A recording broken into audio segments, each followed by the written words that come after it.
안녕하세요 여러분, 이쌤과 함께하는 뻔뻔한 역사 시간입니다. 우리가 지난 시간에는 이제 조선의 4대 외교 관계, 그리고 교린 정책, 그리고 7년간의 전쟁인 임진왜란과 7년 전쟁 끝나고 이제 좀 회복하려고 하는데 오랑캐, 후금, 여진족의 침입을 맞은 호란, 즉 조선의 대외관계에 대해서 알아봤는데요. 이번 시간에는 이제 조선의 저번에 지지난 시간에 배웠던 살인파들이 성장을 했고, 그리고 선조 때부터 권력을 잡은 뒤부터 붕당이 일어난다 그랬죠. 그래서 제목을 조선의 붕당 정치 및 영조와 정조의 탕평 정치로 이렇게 선생님이 잡았는데, 이 사이즈가 조금 큽니다. 그래서 1부는 조선의 붕당 정치까지 끊고 2부를 탕평 정치, 영조와 정조의 시대로 넘어가 보도록 할게요.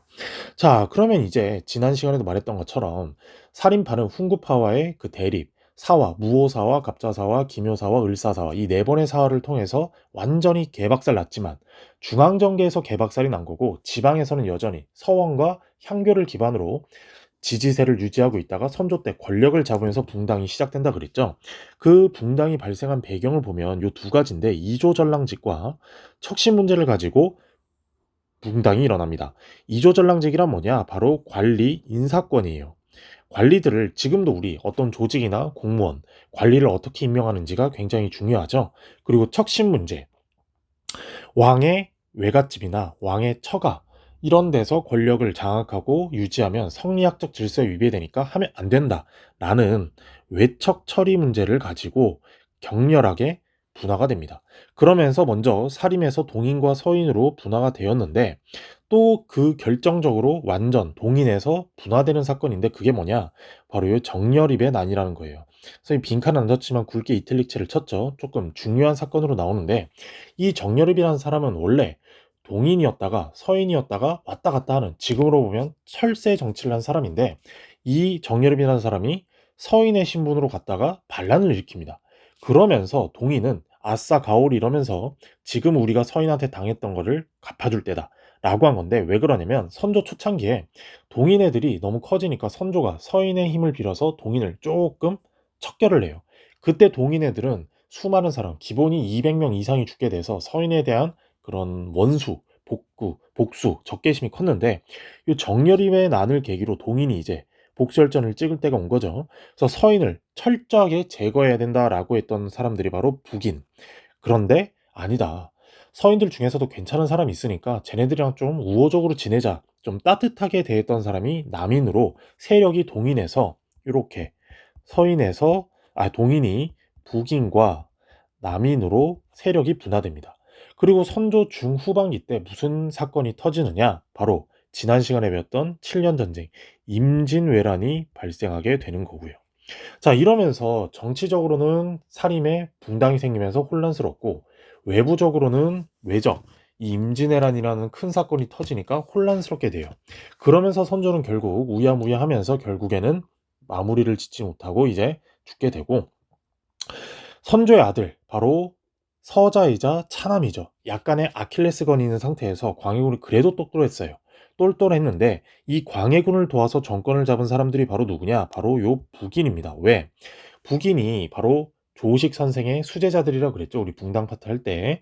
그런데 이 북인이 임진왜란 때 의병장으로 활약을 많이 했어요. 우리가 알고 있는 홍위 장군 곽재우, 그리고 의령에서 이끌었던 정인홍, 이런 사람들이 활약을 하면서 결국에 북인이 권력을 집권하게 되는데, 문제는 뭐냐? 이들은 권력을 독점했어요.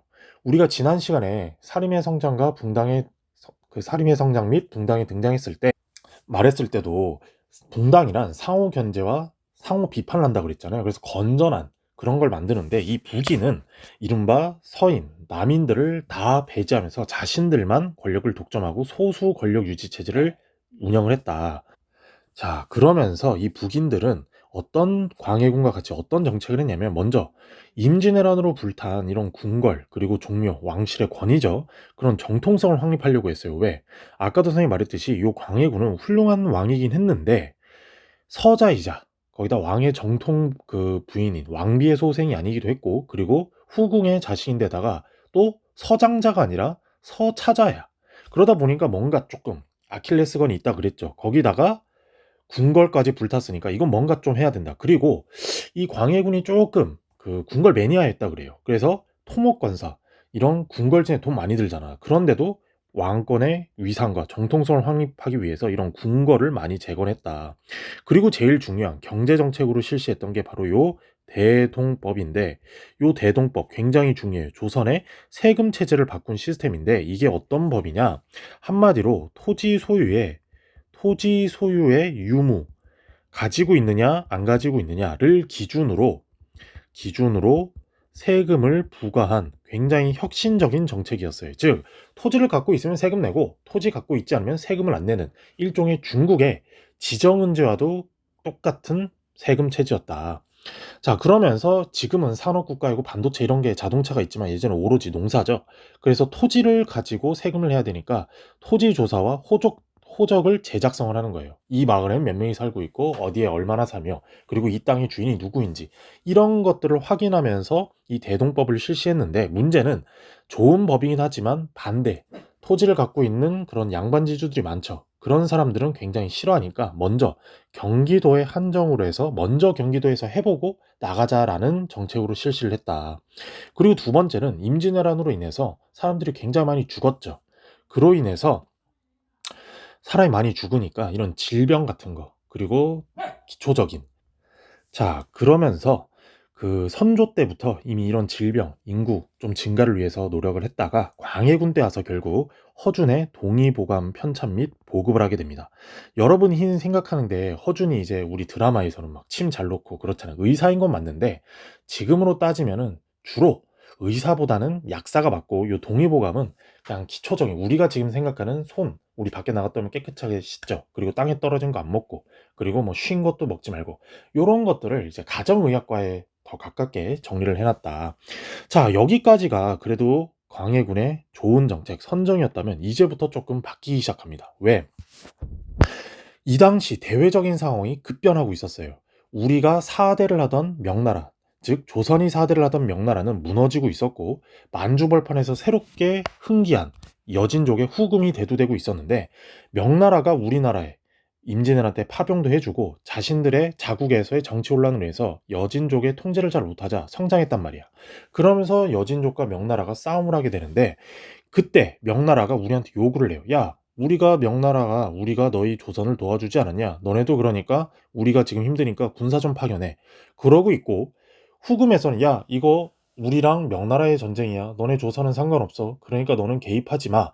라고 하는 상황이었는데, 조선은 유교, 성리학적 질서죠. 거기다가 4대 외교, 중국의 중화주의 중심적 질서에 있기 때문에 이게 판을 빠질 수가 없는 판이란 얘기예요. 그런데도 광해군은 나름의 그나마 자구책을 실시한 게 뭐냐? 중립 외교. 즉, 딱 중립을 외교한다라고 하는 건데, 이 중립 외교의 뜻은 뭐냐? 자, 명과는 4대 관계를 유지하고, 후금과는 평화 관계를 유지한다라는 게 중립 외교인데, 이게 말이 중립 외교이 실제는 그렇지 않다 이거예요. 왜? 방금 전에 말했던 대로 명나라는 도와줘, 후금은 개입하지 마 이러는데, 우리가 분명히 후금이랑은 적대적인 관계를 하지 않기 위해서 안 하려면 파병을 하지 말아야 되는데, 명나라가 파병하라고 하는데 안 할 수가 없잖아. 왜? 우리는 4대 외교로서 중국, 명나라를 상국으로, 부모로, 거의 갑으로 모시는데, 이것 자체가 명나라를 위해 군대를 파병했다는 자체가 이미 중립이라는 것은 조금 판이 깨지지 않았냐라는 게 요즘의 학계에서 다시 논의되고 있는 내용입니다. 하지만 나름 우리 광해군과 그 조선 조정, 근데 조선 조정도 광해군의 이런 중립외교 정책을 지지하지 않았어요. 정말 광해군은 외롭게 정말 힘든 선택을 할 수밖에 없었다라는 게 중립외교입니다. 자, 거기다가 또 한 가지 유교 국가에서 실책을 벌어온 게 뭐냐? 바로 요 폐모살제인데, 폐모살제가 뭐냐? 엄마인 임목대비를, 계모죠. 임목대비를 유폐, 즉 엄마의 쥐를 박탈하는 동시에 형제를 살해한 거예요. 형제. 이거는 친형제고 이복 형제이고 간에 다 살해를 하는 건데, 왜?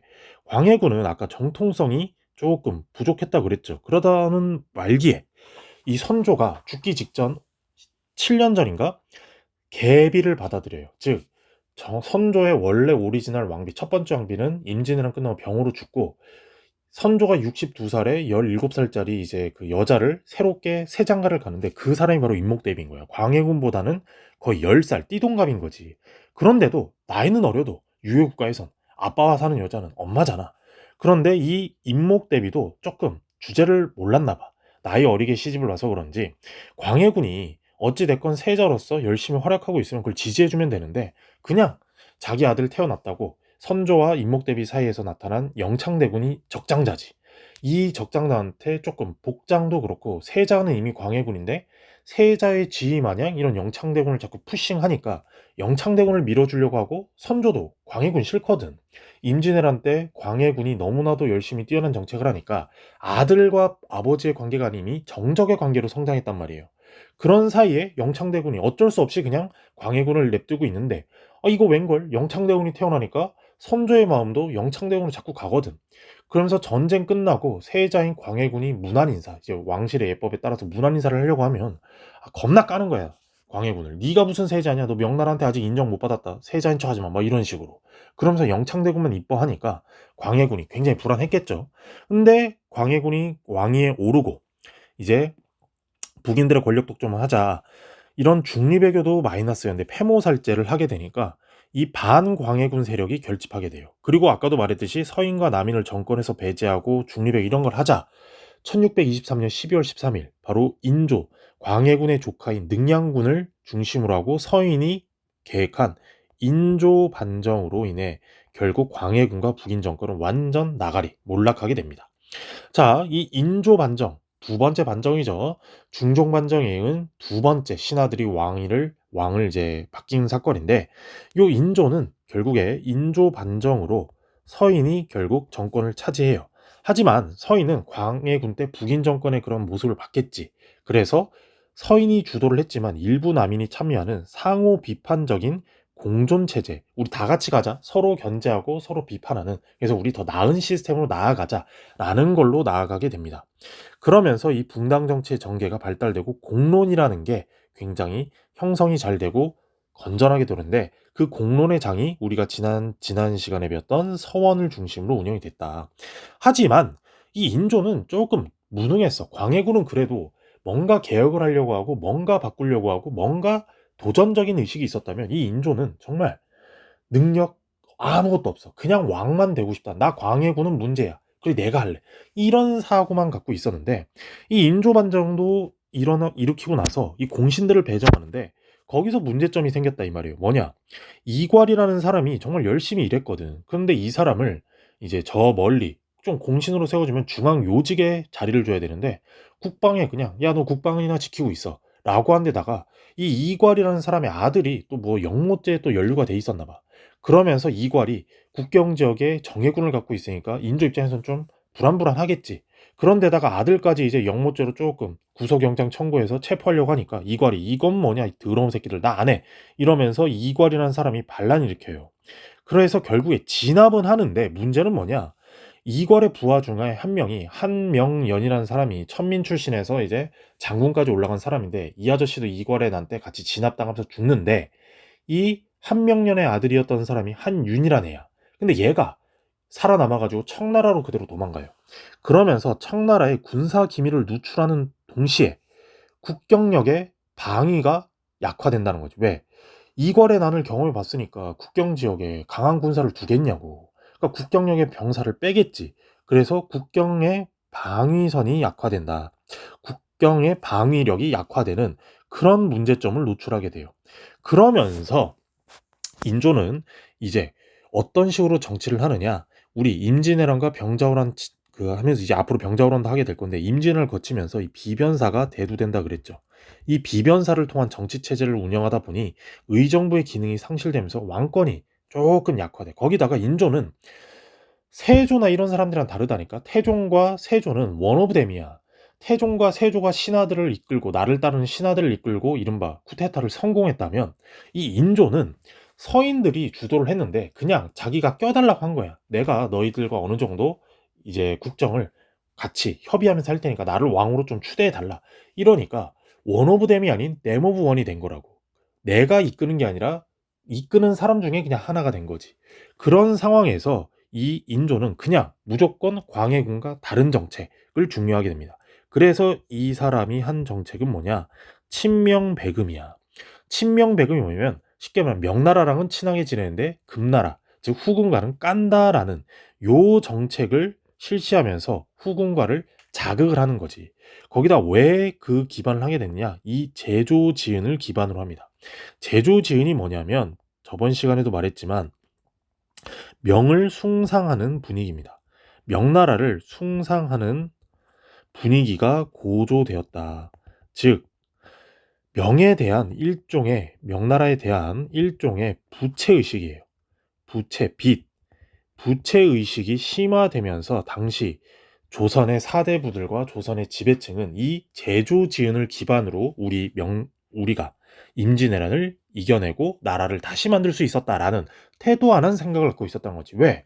임진왜란 물론 명나라의 도움도 컸지만 우리의 이름 없는 백성 그리고 의병 그리고 이순신의 그 수군 이런 기반을 우리가 이긴 건데 당시 선조와 조선의 사대부들은 그걸 인정하기 싫었던 거예요. 왜? 그들이 공을 인정해주면 자신들이 무능하다는 걸 입증하게 되니까.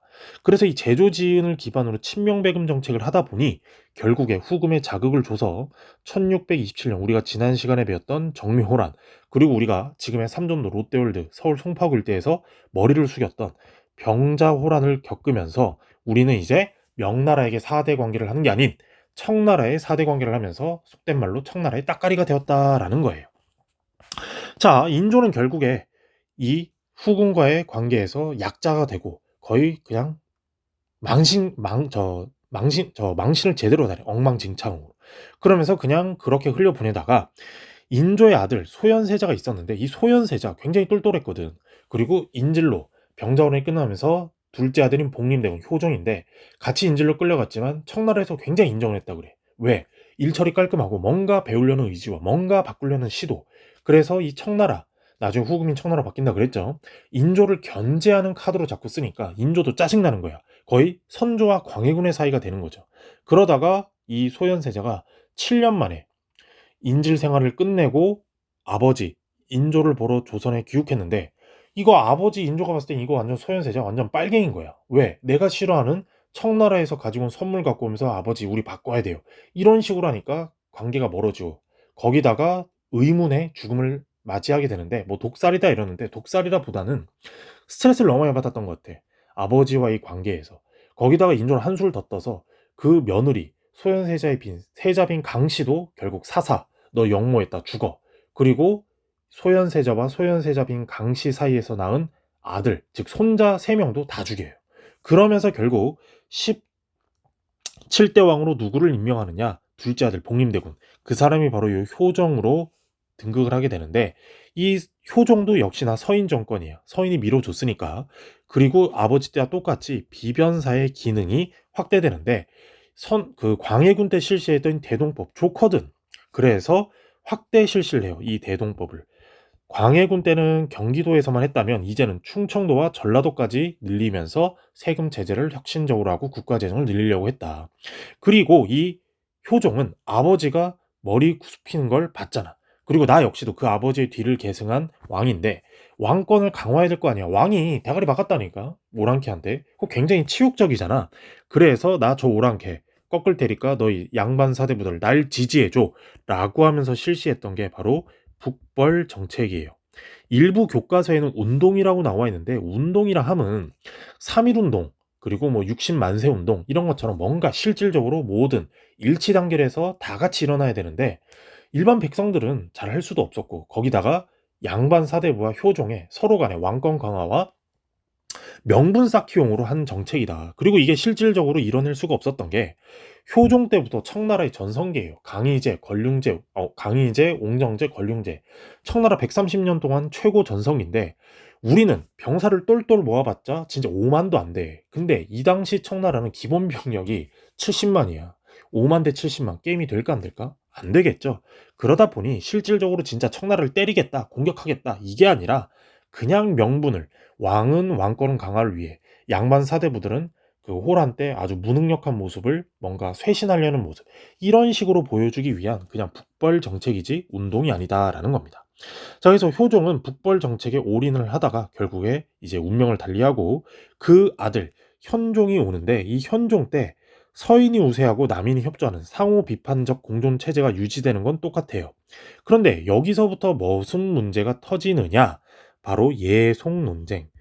즉 예법을 가지고 논쟁을 벌이게 되는데 4대 시험에 잘 나옵니다. 왕실의 의례를 둘러싸고 벌어진 서인과 남인의 정치적 갈등인데 현실은 뭐냐? 이렇게 선생님이 화살표 만들어 놨죠. 효종의 정통성 문제 및 서인과 남인의 전국 주도권 싸움이야. 이 효종의 정통성이라는 게 뭐냐? 효종은 둘째 아들이라 그랬잖아. 그런데 예송이 두 번 터져요. 기의 예송과 갑인 예송이라고 해서 선생님이 여기 친절하게 다 써놨는데 1차 예송은 효종 장례야. 효종이 죽었어. 근데 문제는 뭐냐? 효종의 계모가 살고 있었다 이 말이야. 즉 새엄마가. 그러다 보니 아들은 죽었는데 엄마가 살아있잖아. 그럼 이거 예법으로 어떻게 해야 되느냐? 라고 해서 치열하게 싸우는 여기 보이죠? 효종이 죽자 인조의 계비, 즉 효종의 계모가 살아있었는데 이걸 가지고 어떻게 상복을 입느냐 가지고 싸운 문제가 1차 예송, 바로 기의 예송이에요. 그래서 남인 입장에서는 한결같이 둘째 아들이건 넷째 아들이건 첫째 아들이건 왕은 왕이다. 그러니까 왕의 예법에 어깨 3년을 주장해야 된다라는 반면 서인은 웬 개소리 도노? 왕은 왕이지만 효종 몇째 아들이야. 둘째 아들이잖아. 그러니까 얘는 1년이 맞다. 라고 하면서 주장을 하다가 결국 당시에 정권을 차지하고 있던 서인이 그냥 승리하게 돼요. 그래서 효종의 장례식은 1년복, 즉 1년 동안만 상복을 입는 걸로 결정이 됐는데 두 번째 예송이 터진 게 뭐냐? 현종 입장입니다. 자, 현종 입장에서는 1차 예송 그렇게 끝났어. 근데 2차 예송인 갑인 예송 때는 효종비, 즉 현종의 엄마가 죽었다니까? 그런데도 대박이지. 왜? 현종의 엄마가 죽었는데도 이 할머니, 현종 입장에서 할머니죠. 이 할머니가 살아있는 거야. 이 할머니 오래 삽니다. 84살까지 사는데 자, 이제는 어떻게 할래? 라고 해서 자, 효종은 나는 남인은 계속해서 적장자로 봤단 말이야. 그래서 이번에는 입장이 조금 바뀌어. 남인은 1년복. 왜? 왕비니까 1년만 있는 게 맞다. 그런데 서인은 아니야, 아니야. 효종이 차남으로 1년만 했는데 왕비니까 당연히 1년 안 된다. 9개월만 입자라고 했는데 현종 입장에서는 빡치는 거야. 왜? 아니, 우리 아빠가 왕이었고 우리 엄마 왕비였는데 왕권을 인정 안 해줘? 내가 처음에 기회송 때 서인을 편드는 건 내가 어리기도 하고 권력을 잘 몰랐으니까 하는데 이거 뭐야? 이제는 나를 왕이 내가 이제 안정기로 접었는데도 우리 아빠를 인정하네? 이런 안 되지. 이러면서 서인을 제끼고 남인을 힘을 실어줘요. 그래서 서인을 제끼면서 남인이 승리하면서 정권 교체가 되는데 이런 식으로 기의 손과 갑인의 손을 거치면서 서인의 갖고 있던 권력을 남인이 갖고 오면서 결국엔 남인 전국 세상이 됩니다.